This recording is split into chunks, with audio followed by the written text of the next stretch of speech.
মেরে যুবক গুনাহ করে করে করে করে পাহাড় বানাইছো, লবণের বিশাল বড় পাহাড়, এটাকে ধাক্কা দিয়ে কেউ সরাইতে পারে না। নজর করে দেখ, 1 মিনিটও লাগবে না লবণের পাহাড়কে বিলীন করতে। আমি যদি সমুদ্রের হুকুম করি, এই সমুদ্র পানি দিয়া ধাক্কা মার, 1 মিনিটে লবণের পাহাড় ধ্বংস হয়ে যাবে। বিশাল বড় লবণের পাহাড় সমুদ্রের পানিতে ধাক্কা লাগলে যেমন বিলীন হয়ে যায়, নিশ্চিহ্ন হয়ে যায়। যারা গুনার পাহাড় তৈরি করে ফেলছো, গুনাহ করতে করতে আমার হাত না পাক, চোখ না পাক, জিহ্বা না পাক, অন্তর না পাক, পাও 2টা না পাক, এই মোবাইলের গুনার কারণে আমার জীবনটা অপবিত্র করে ফেললাম। আল্লাহ কয় যদি তওবা করে নাও, আমি আল্লাহ রহমতের পানি দিয়ে এমন ধাক্কা দিব, তোর বিন্দু থেকে বিন্দু কোনো গুনাহ আর থাকবে না। নারীদের ইজ্জত আল্লাহ রক্ষা করেছেন। নারীদেরকে বিয়া করবি, খবরদার যৌতুক নিবি না, নারীর উপরে জুলুম করবি না, খবরদার। এরে যুবক, আল্লাহ পাক 2টা হাত ভালো রেখেছেন, রক্তটাও পবিত্র আছে। ওয়াদা কর, পুরুষের মতো ফকিন্নির মতো শ্বশুর বাড়ির থেকে ভিক্ষা করে খাবো না, বরং আল্লাহর দেওয়া 2টা হাত দিয়া কামাই করে হালাল ভাবে উপার্জন করব। আমিও খাবো, আমার শ্বশুরের গোষ্ঠীদেরকেও খাওয়াবো, কিন্তু হারাম ভাবে 1 টাকাও কারো থেকে আমি খাবো না। এই যুবকেরা নিয়ত করা যায়? হাত উঠান লাগবে না, দরকার নাই, দরকার নাই। তুমি নিয়ত করলে কি হইব? তোমার আব্বা তো ওয়াদা দিয়ে ফেলাইছে, তোমার বিদেশে নেওয়ার বিষয়টা নিয়েই ফেলাইবে তোমার বিয়ার টাইমে। আল্লাহ এই লানত থেকে যুব সমাজকে হেফাজত করেন। قال النبي صلى الله عليه وآله وسلم লা ঈমানা লিমান লা হায়া আলা। নবী বলেন, যার লজ্জা নাই তার ঈমান নাই। আজকে লজ্জা নাই। যদি থাকতো এই যৌবনের ওপেন চ্যালেঞ্জ দিয়া রাস্তার মোড়ে মোড়ে এগুলো চলতো না। এই মোবাইলের কারণে আজ যৌবন শেষ, জীবন শেষ, লেখাপড়া শেষ, কিডনি শেষ, চোখের পাওয়ার শেষ, হার্ট দুর্বল হয়ে গেল। এই মোবাইলের কারণে শরীরটা দুর্বল, মাথার ব্রেন দুর্বল। মোবাইলের কারণে লেখাপড়ার ঘরে আগুন লাগছে, চরিত্র নাই। এই মোবাইলের কারণে সন্তান মা বাবার হক আদায় করে না, মা বাবা সন্তানের হক আদায় করে না। এই মোবাইলের কারণে স্ত্রী স্বামীর হক আদায় করে না, স্বামী স্ত্রীর হক আদায় করে না।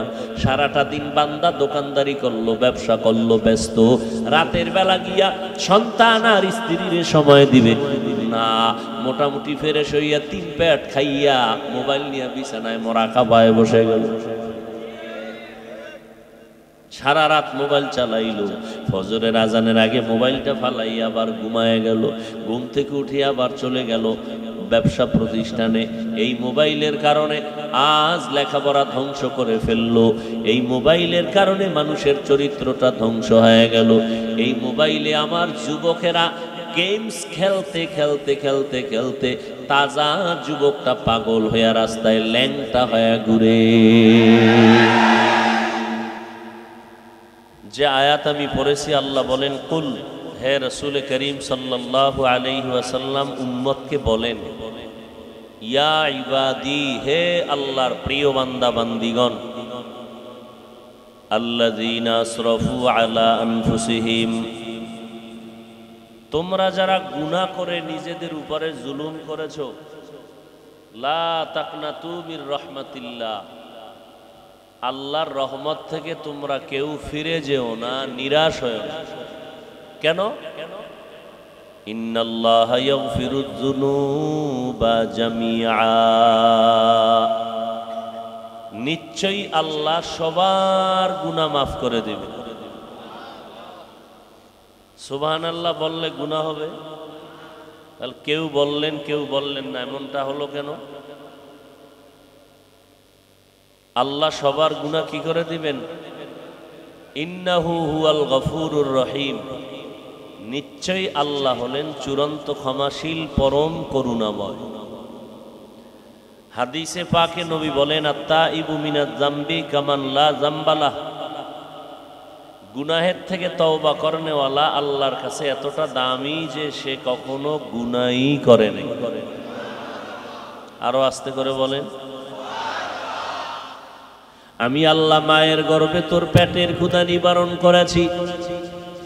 ও বান্দা, তোরে এত আদর করে আমি আল্লাহ বানাইলাম, চেহারাটা আমি আল্লাহ কুদরতের হাতের দ্বারা বানাইছি। নজর করে দেখ, তৈলের ফ্যাক্টরি থেকে লবণ আসে না, লবণের ফ্যাক্টরি থেকে তৈল বের হয় না। অথচ আমি আল্লাহ কেমন মিস্ত্রি, কেমন কারিগর। মা একটা ফ্যাক্টরি, ওই মায়ের গর্ভ থেকে 5টা সন্তান আমি বের করলাম। একটু তাকাইয়া দেখ চক্ষুওয়ালারা, একজনের চেহারার সাথে আর একজনের চেহারার কোনো মিল নেই। একই মায়ের সন্তান, একের কণ্ঠের সাথে অন্যের কণ্ঠের কোনো মিল নেই। এরে বান্দা দেখ, পুরা বডিটারে পোশাক দিয়ে আটকায় রাখলাম, চেহারায় কোনো পোশাক লাগাই নাই। রাস্তা দিয়ে হাঁটতেছি, যত রোদের তাপ আমার চেহারা আগে লাগে, এরপরে পোশাক ভেদ করে শরীরে লাগে। একটু ভালো করে জ্ঞান খাটা। গরু শুয়ারের আমি আল্লাহ জ্ঞান খাটানোর সেই মেধা দেই নেই। আমি আল্লাহ মানুষ নামের প্রাণীটাকে আমি আল্লাহ জ্ঞান বাড়ায় দিলাম, ফিকির করার, গবেষণা করার মেধা দিলাম। একটু নজর করে দেখ, এই চেহারার উপরে রোদের তাপ, যত ধুলা বালু চেহারায় লাগে শরীরে লাগে না, কারণ পোশাক দিয়া শরীর আটকানো। যত বৃষ্টির পানি আগে চেহারায় লাগে, শরীরের মধ্যে লাগে না কেন? তোর শরীরটা কাবার দিয়ে রাখছো পোশাক দিয়া। কিন্তু আল্লাহর কুদরতটা নজর করে দেখ, গোসলখানায় যখন তুই ঢুকতে যাও, শরীরের পোশাকটা খুলিয়া দেখবি, চেহারার মধ্যে সামান্য একটু পানি দিলে চেহারা পরিষ্কার হয়ে যাবে। অথচ যেই শরীরটা পোশাক দিয়ে আটকায় রাখলি, ওই শরীরে সাবান না দেওয়া পর্যন্ত ময়লা দূর হয় না।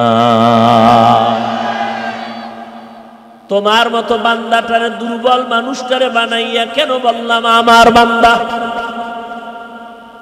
কারণ আসমান আমার জন্য বানাই নাই, জমিন আমি বানাইছি, তবে আমার জন্য বানাই নাই। আমার সন্তানের গায়ে জামা কাপড় লঙ্গি পায়জামা আছে, আমার স্ত্রী আমার পরিবারের সন্তানের গায়ে দেওয়া। আমার ছেলের জামাটারে ধরিয়া যদি কোন হাফিজ ভাই জামাটা কার, আমি বলবো এটা আমার না। খুব খেয়াল করে, কার জামা আমার না, খবর নেই। আমাকে প্রশ্ন করলো এই জামাটা কার, কার জামা কার? আমার ছেলের জামাটা হাতে নিয়ে আমাকে জিজ্ঞেস করলো এই জামাটা কার? আমি জবাব দিলাম কি, আমার না। তো ভাই বানাইছে কে? আমি। টাকা দিছে কে? আমি। তো আমি বানাইছি, আমার বলি না কেন? জবাব হলো, আমি জামাটা আমার টাকা দিয়ে বানাইছি, তবে আমার জন্য বানাই নাই, ছেলের জন্য বানাইছি। অতএব ছেলের গায়ের জামা এটা আমার না বলে ছেলে কার, বলবে এটা আমার। আল্লাহ কয় আসমান বানাইছি, আমার জন্য বানাই নাই, এই জন্য বলি না এটা আমার আসমান।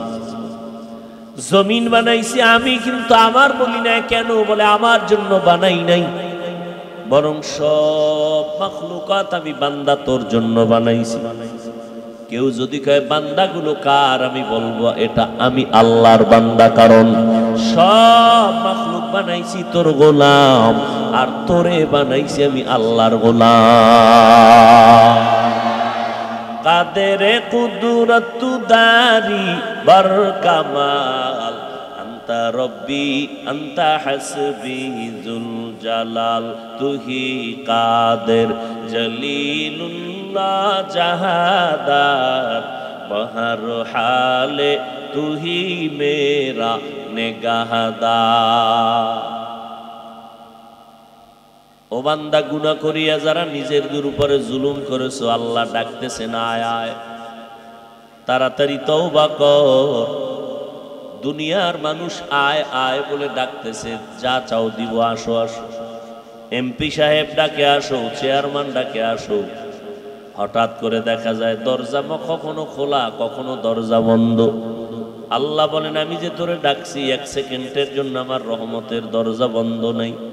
রাতের বেলা ডাক দিবি আমি আল্লাহ হাজির, জঙ্গলে বয়া ডাকবি আমি আল্লাহ হাজির, সমুদ্রের মধ্যে বয়া ডাক দিবি আমি আল্লাহ সেখানেও হাজির। অন্ধ বান্দা ডাকলেও আমি হাজির। ও বান্দা আমার দরজা কখনো বন্ধ হবে না। অতিও গভীর হয় রজনী যখন, নীরবে প্রভুর নাম জপিও তখন। প্রভুর করুণা যদি পাইবারে চাও, গভীর রাতে উঠে প্রভুর গুণগান গাও। আল্লাহ পাকের নবী বলেন আল্লাহ প্রথম আসমানে আইসা তার আপন বান্দাদের ডাকেন, আলা মিন মুস্তাগফিরিন ফাগফির আলা, এ গুনাহগারেরা আমার কাছে গুনাহ মাপ চা, আমি এখনই তোর গুনাহ মাফ করে দিব। কোন জায়গায় আইসা আল্লাহ ডাকেন? কথা বলেন। প্রথম আসমান। কোন সময়? ফজরে। ফজরে না, আসরে না, জোহরে না, মাগরিবে, এশায়ে না, রাতের বেলা তাও প্রথম অংশ কয় না, দ্বিতীয় অংশ বলে না, বলে শেষ ভাগ। আল্লাহ ডাকতে থাকেন কারণ ওই সময় নীরব, সমুদ্রের মাছগুলিও ঘুমায়, উড়ন্ত পাখিরাও ঘুমায়, গাছের ডালে পাখি ঘুমায়, পশুরাও ঘুমায়, মানুষ ঘুমায়। ওই সময় লাইনটা বলো ক্লিয়ার, আমার কোন গোলাম যদি ঘুম থেকে উঠিয়া ওযু বানাইয়া আল্লাহ বলে ডাক দেয়, আমি আল্লাহ তার জিন্দেগীর সব গুনাহগুলো মাফ করে দেই। আতিনা ফি দারে দুনিয়া না হাসান, আতিনা ফি দারে উকবা না হাসান, ইয়া গিয়াসাল মুস্তাগীসিন ইহদিনা লাফতিখারা বিল উলুমি ওয়াল গিনা। হর গরিদে নেকো তু তৈয়ার হে, जो न मंगे उससे तू बेजार है। দুনিয়াওয়ালাদের কাছে বারবার চাইলে মন বেজার করে, আল্লাহ বলেন আমার কাছে না চাইলে আমি বেজার হয়ে যাই। দুনিয়াওয়ালাদের কাছে চাইলে কেন বেজার হয়, আমি আল্লাহর কাছে না চাইলে কেন বেজার হই? কারণ হলো দুনিয়ার সবাই ফকির, আমি আল্লাহ হলাম একমাত্র ধনী। আমি আল্লাহর কোনো অভাব নাই। এই জন্য বলি বান্দা আমার কাছে যখন চাও দরজা খোলা, চাওয়ার মতো চাও। বলে চাওয়ার মতো কেমনে চায়? বলে চোখের পানি ছেড়ে আমার আল্লাহর কাছে চাও। চোখের পানিটা গালের নিচে যাওয়ার আগে তোমার সব দাবি আমি আল্লাহ পূরণ করে দিব। আল্লাহ ডাকে বান্দা তওবা কর। এ যুবক, ও বৃদ্ধ বাবাজি, ও পর্দার আড়ালের আম্মা জানেরা, আসেনি আম্মা জানেরা? এরে আম্মা জান, আপনারা নবীদের মা, আলেমের মা, হাফেজে কোরআনের মা, সাহাবায়ে কেরামের মা, আপনারা খাদিজাতুল কুবরার মতো নারী, ফাতেমা রাদিয়াল্লাহু আনহার মতো নারী, আপনারা কত ভাগ্যবতী মা, আপনাদের কপাল কত ভালো। নবী বলেন স্বামীর খেদমত করো হে নারীরা, ঘরের মধ্যে পর্দা রক্ষা করে চলো, সন্তানগুলো আদর্শ মানুষ বানাও। কিয়ামতের ময়দানে আল্লাহ অর্ডার করে দিবে, যাও জান্নাতের 8টা দরজা খোলা, যেই দরজা দিয়ে মনে চায় ঢুকে যাও। এরে আম্মা জান, নবীজির ঘরে গিয়া নবীর স্ত্রীকে প্রশ্ন করলে না অন্য মহিলারা?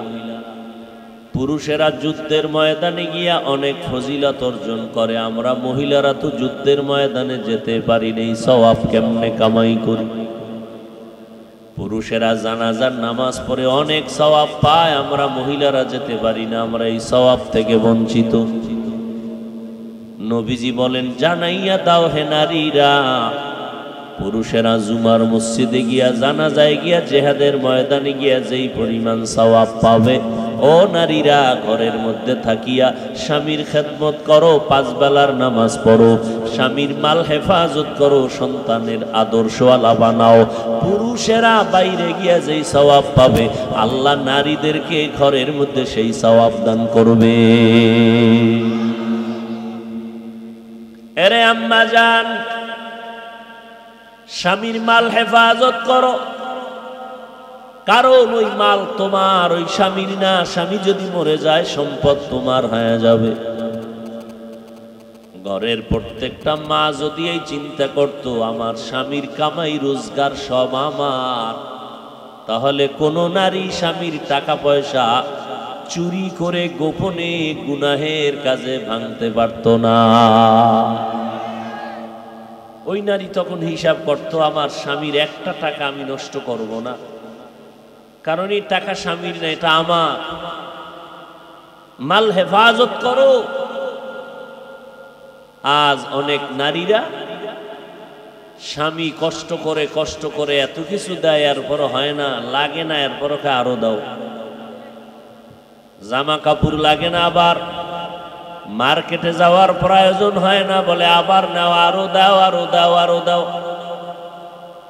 হিসাব নাই, একবারও চিন্তা করে না। স্বামী বেচারা গাধার মতো মানুষের দ্বারে দ্বারে ঘুরিয়া কষ্ট করে, টাইম মতো খানাও পায় না, ঘুমাইতেও পারে না, এত কষ্ট করে বাজারে, ব্যবসা প্রতিষ্ঠানে। আবার কত মানুষের সাথে তর্ক লাগে, কত গালাগালি শুনিয়ে তারপরে কামাই রুজি করে আমাদের খাওয়ায়। ওই স্বামীটার কষ্ট কেন দিব? মদিনার নবী বলেন, ও মহিলারা, ঘরের মধ্যে যখন স্বামী আসবে, ঘামটা মুছাইয়া দাও, 1 গ্লাস পানি পান করায়া দাও। স্বর্ণ আল্লাহর রাস্তায় দান করার সমান সওয়াব আল্লাহ নারীদেরকে দান করবে।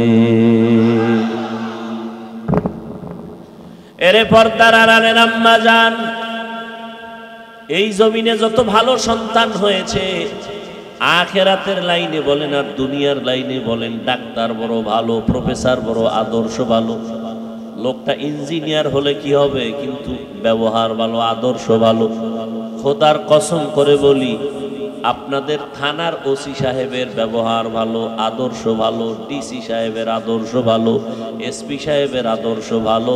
খোদার কসমেই ভালো ভালো যত বলেন, এটা কারো ক্রেডিট না, সব হলো ভালো মায়ের অবদান। মা যার ভালো, সন্তান ভালো, গাছ ভালো, তার ফল ভালো। এরে আম্মা জান, আপনার সন্তানটারে আপনি ডাক্তার বানাবেন, আলহামদুলিল্লাহ। ইঞ্জিনিয়ার বানাবেন, আলহামদুলিল্লাহ। আপনার সন্তানটারে প্রফেসর বানাবেন, আলহামদুলিল্লাহ। আপনার সন্তানটাকে আপনি কোটি টাকার মালিক বানাবেন, আলহামদুলিল্লাহ। তবে খবরদার, আপনার সন্তানটা যেন দুশ্চরিত্রওয়ালা না হয়, আপনার সন্তান যেন কখনো বেয়াদব না হয়। আপনার সন্তান ডাক্তার হবে, ব্যবহার হবে, আদবওয়ালা হবে, দুনিয়ার মানুষ দোয়া করবে। ও পর্দার আড়ালের মা, আল্লাহ পাক আপনাকে কত সম্মান দান করেছেন, সন্তানগুলো আদর্শওয়ালা বানায় যাবেন।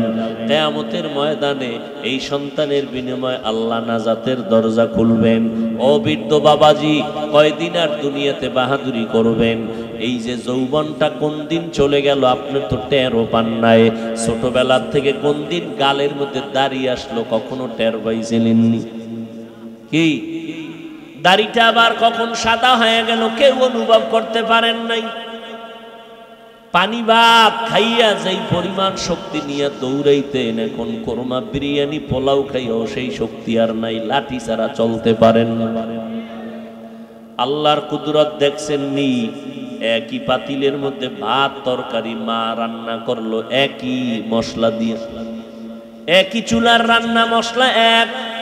রান্না করলেন আমার মা, ওই রান্না করা খানা খাইলাম আমি, আমার বোনেরা, আমার ভাই, আমার আব্বা আম্মা। দিন দিন দেখলাম আমার মা বাবা একই খানা খাইয়া হয় দুর্বল, আমরা হই শক্তিশালী সবল।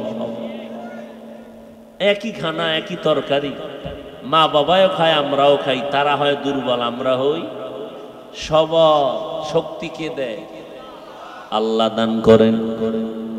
এরে নবীর উম্মত, ও বৃদ্ধ বাবাজি, মনে মনে কি ভাবতেছেন? মনে হয় আপনার উপরে কোনো দায়িত্ব নাই। এক বৃদ্ধ বাবাজি ওমরে ফারুকের দরবারে গিয়া নালিশ দিলেন, খলিফাতুল মুসলিমিন, আমার সন্তান আমাদের হক আদায় করে না, বিচার করেন। খলিফাতুল মুসলিমিন ওই বাচ্চাটাকে ডাকলেন, এই সন্তান, মা বাবার হক কেন আদায় করো না? সন্তান বললেন, ও খলিফাতুল মুসলিমিন, আমি মা বাবার হক আদায় করি না, আমার বিচার করবেন ঠিক আছে, তবে আমি জানতে চাই মা বাবার পক্ষ থেকে আমার উপরে কোনো হক আসেনি? খলিফাতুল মুসলিমিন ওমর বলেন, আছে। আমি একটু জানতে চাই কি আছে। ওমরে ফারুক বললেন, এক নাম্বার হক, প্রত্যেকটা মা বাবার প্রথম হক হলো ভালো একটা মা ঘরের মধ্যে নেওয়া। কি মা? কথা কয় না।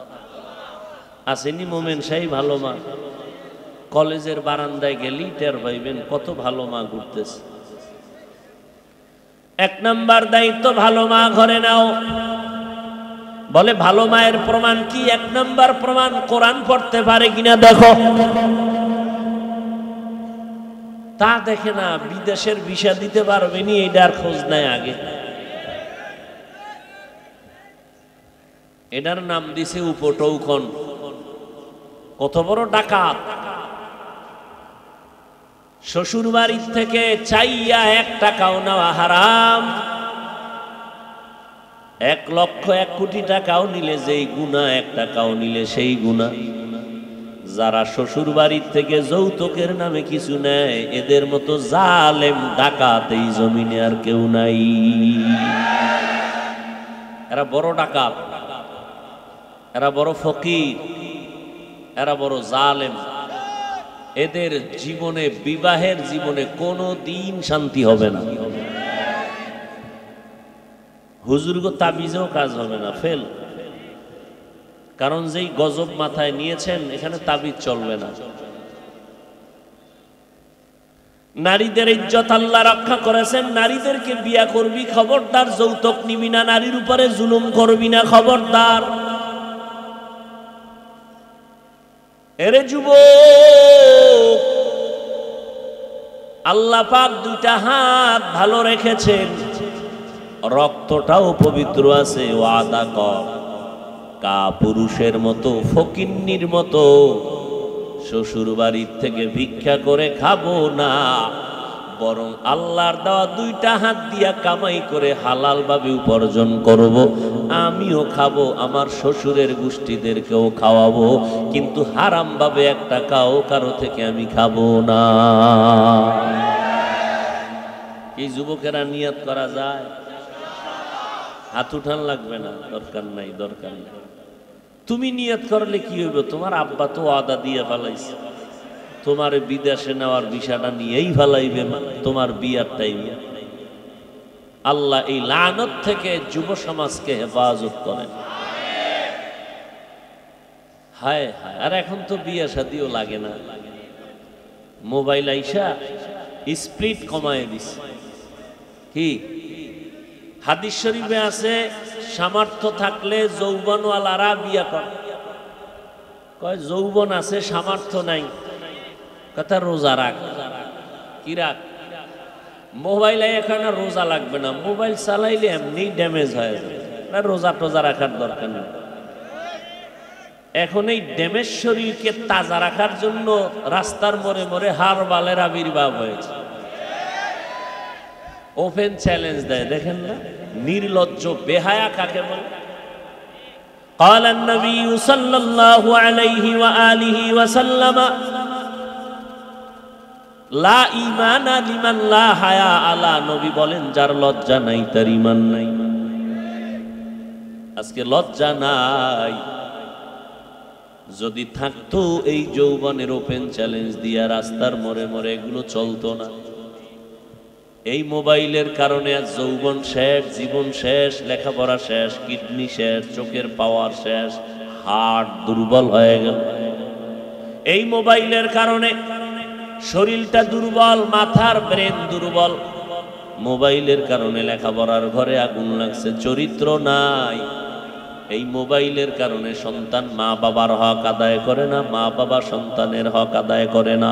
এই মোবাইলের কারণে স্ত্রী স্বামীর হক আদায় করে না, স্বামী স্ত্রীর হক আদায় করে না। সারাটা দিন বান্দা দোকানদারি করলো, ব্যবসা করলো, ব্যস্ত, রাতের বেলা গিয়া সন্তান আর স্ত্রীর সময় দিবে না। মোটামুটি ফ্রেশ হইয়া 3 প্যাট খাইয়া মোবাইল নিয়ে বিছানায় মরা কাবায় বসে গেল। সারা রাত মোবাইল চালাইলো, ফজরের আজানের আগে মোবাইলটা ফালাইয়া আবার ঘুমায় গেল, ঘুম থেকে উঠে আবার চলে গেল ব্যবসা প্রতিষ্ঠানে। এই মোবাইলের কারণে আজ লেখাপড়া ধ্বংস করে ফেললো। এই মোবাইলের কারণে মানুষের চরিত্রটা ধ্বংস হয়ে গেল। এই মোবাইলে আমার যুবকেরা গেমস খেলতে খেলতে খেলতে খেলতে তাজা যুবকটা পাগল হয়ে রাস্তায় ল্যাংটা হয়ে ঘুরে। খুব একটা খুশির খবর কইলাম, হ্যাঁ? লজ্জা শরম যদি থাকতো বুক ফাটিয়া কান্না আসার দরকার ছিল। এই যে দেখো না, অজে আসছে ঠান্ডা মাথা, একটু দিল খুইলা আল্লাহর মোহাব্বত কইরা বয়ান শুনবে না, কপাল খারাপ। এহেনা এও সে মোবাইল নিয়ে বসে আছে, ওই আকামটা করাইলে মোবাইল হাত থেকে নামানোই যাবে না। আর দেখাইতেছে জিনদের, এই জিনেরা আমার মোবাইলটা তোর পছন্দ হয়নি, মোনাজাতের পরে নিবি তো, একটু দেখ, দেখে ভালো করে রাখ। মোনাজাতের পরে দেখবে মোবাইল নেই, জিনেরা নিয়ে গেছে। আল্লাহ হেদায়াত দান করুন। ওই যে বললাম, লজ্জা না থাকলে তারে কি বয়ানে ধরবে। ভাইরা আমার, আল্লাহ তাআলা বলেন, এর গোলাম আমি তওবার দিকে ডাকলাম, এর যুবক গুনাহ করে করে করে করে পাহাড় বানাইছো, লবণের বিশাল বড় পাহাড়, এটাকে ধাক্কা দিয়ে কেউ সরাইতে পারে না।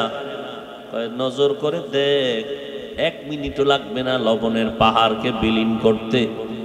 আমি যদি সমুদ্রের হুকুম করি, এই সমুদ্র পানি দিয়া ধাক্কা মার, 1 মিনিটে লবণের পাহাড় ধ্বংস হয়ে যাবে। বিশাল বড় লবণের পাহাড় সমুদ্রের পানিতে ধাক্কা লাগলে যেমন বিলীন হয়ে যায়, নিচ্ছিন্ন হয়ে যায়। যারা গুনার পাহাড় তৈরি করে ফেলছো, গুনাহ করতে করতে আমার হাত না পাক, চোখ না পাক, জিহ্বা না পাক, অন্তর না পাক, পাও 2টা না পাক, এই মোবাইলের গুনার কারণে আমার জীবনটা অপবিত্র করে ফেললাম।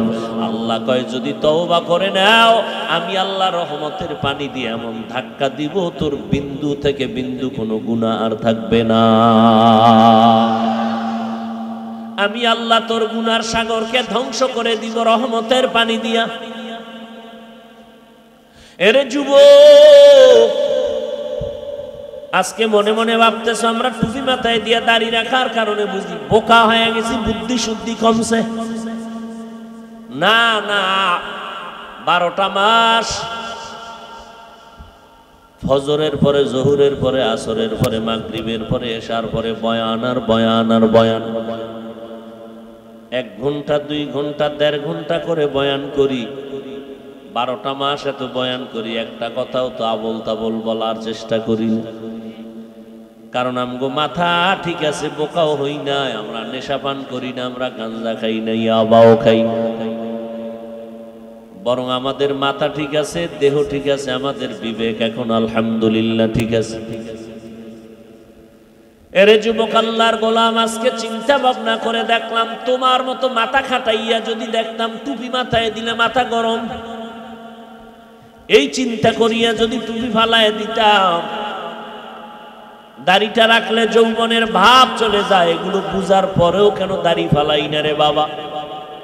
লম্বা জামাটা পরার কারণে শরীরটা বড় গরম লাগে, তারপরও কেন জামা ফালাই না? কওমি মাদ্রাসায় লেখাপড়া করেছি, যেই মাদ্রাসায় পড়লে সরকারি কোনো সার্টিফিকেট নাই। ও আল্লাহর বান্দা, আবার এই টুপিদারির কারণে কত মুসলমান জাতি ভাইরা বাজে কথা বলে।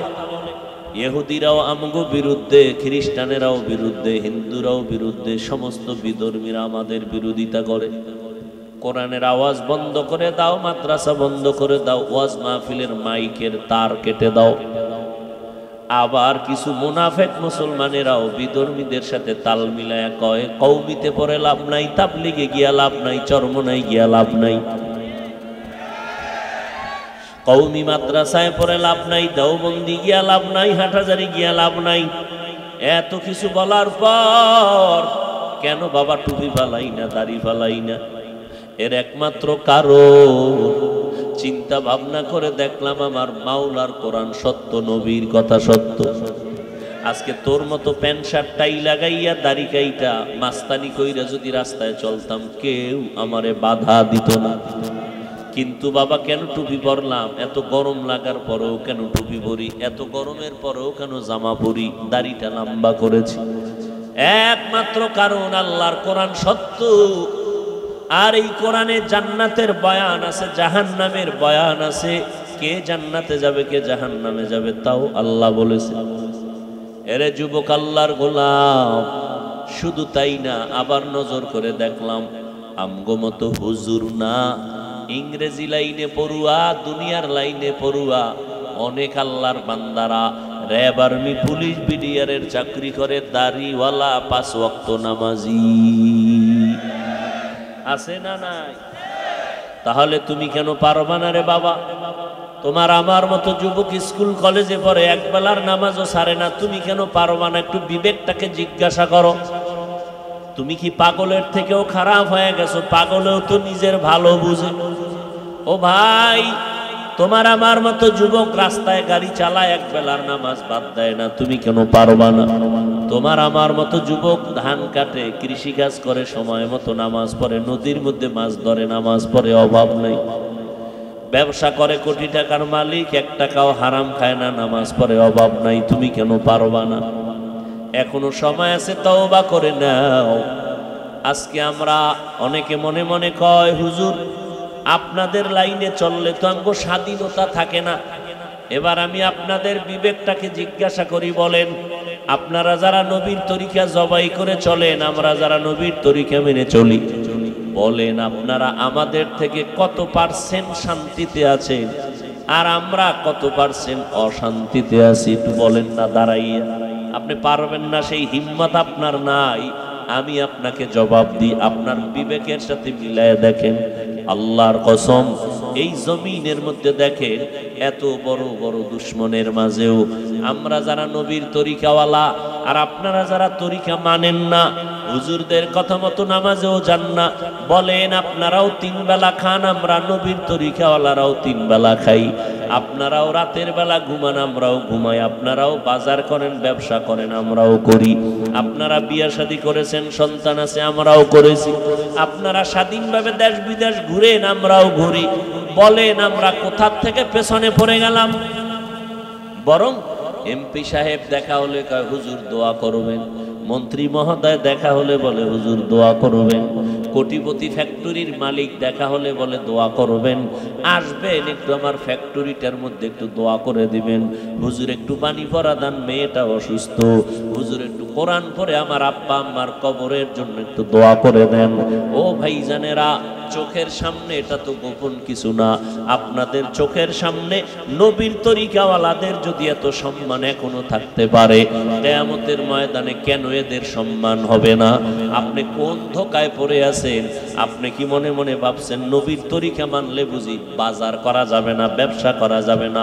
খোদার কসম করে বলছি, নবীর তরিকা মতো চলবেন, ব্যবসা বন্ধ করা লাগবে না, লেখাপড়া বন্ধ করা লাগবে না, চাকরি ছাড়া লাগবে না, বরং স্কুলে পড়ো, কলেজে পড়েন, ডাক্তারি পড়েন, ইঞ্জিনিয়ারিং পড়েন, যা পড়েন নবীর তরিকা মেনে চলবেন, কোনো বাধা নাই। ব্যবসা করবেন, কোনো বাধা নাই, শুধু 5 বেলার নামাজটা ঠিক মতো আদায় করবেন। ও আল্লাহর বান্দা, মা বাবার দোয়া নিয়ে চলবেন, ওলামায়ে কেরামের পরামর্শ নিয়ে আমল করবেন, নবীর সুন্নতের মালা গলায় লাগাইয়া চলবেন। ও আল্লাহর বান্দা, 5 বেলার নামাজ পড়তে আপনার সময় লাগবে না, আল্লাহর মোহাব্বত নিয়ে 5 বেলার নামাজ পড়বেন, আল্লাহ আপনার কোনো হিসাব আখিরাতের ময়দানে নিবে না।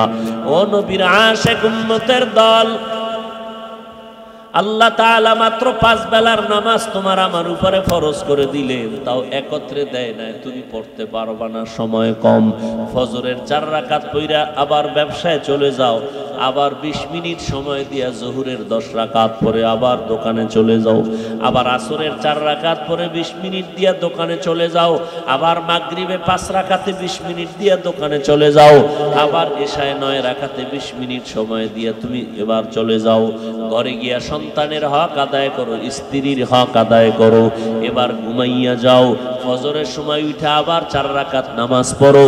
মদিনার নবীকে আল্লাহ কয়, নবী জানায়া দেন, ঘুমাইয়া যেই সময়টা বান্দা কাটাইলো, এই সময়টাও আমি নেকের পাল্লায় ওজন দিয়া দিব, আমি আল্লাহ ঘুমের সময়টাও বৃথা যেতে দিব না।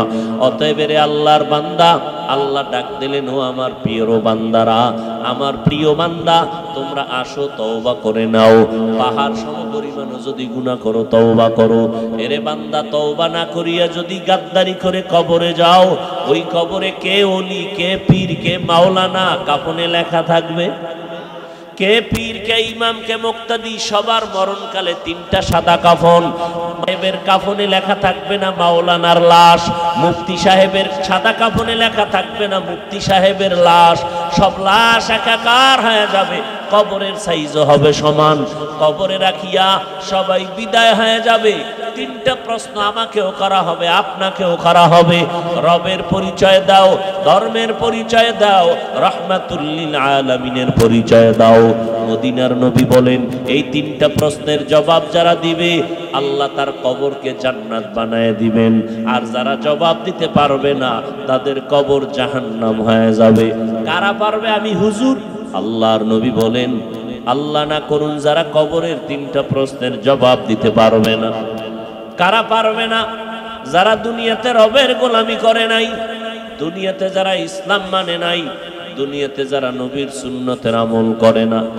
এদেরকে যখন কবরে রেখে সবাই বিদায় হয়ে যাবে, তখন তাদেরকে যখন প্রশ্ন করা হবে, রবের পরিচয় দাও, তখন বলবে, হা হা লা আদরি, আমি কিছুই জানি না।